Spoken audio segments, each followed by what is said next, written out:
Paling nggak kalau dia lagi sedih aja di bawah, terus diem sendiri, dia minta masukan gini-gini, ya paling gue nasihatin ya udah yang sabar aja, udah sering sholat, doa yang baik, apapun yang terbaik, apapun yang diberikan sama Allah itu yang terbaik gitu. Jordi Rama, adik Natalie Holzer, angkat bicara terkait nasib rumah tangga Natalie Holzer sang kakak. Diketahui, Natalie Holzer telah menggugat cerai suaminya Sule ke Pengadilan Agama Cikarang.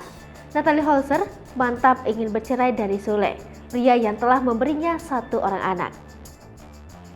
Jordi Rama sendiri menyayangkan Natalie Holzer harus berpisah dengan Sule.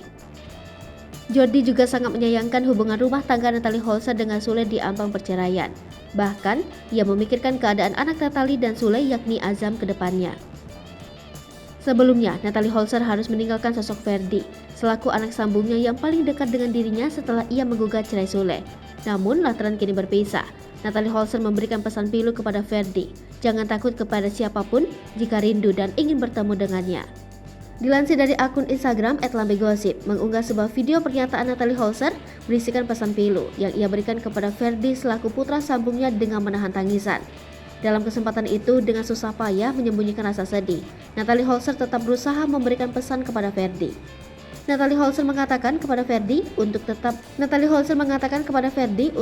menemuinya jika sang putra sambung rindu kepadanya.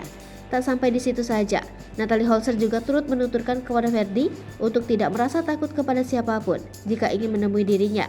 Atas pesan pilu tersebut, sejumlah netizen ikut memberikan komentar. Tak sedikit yang merasakan kesedihan atas Natalie yang harus berpisah dengan Ferdi.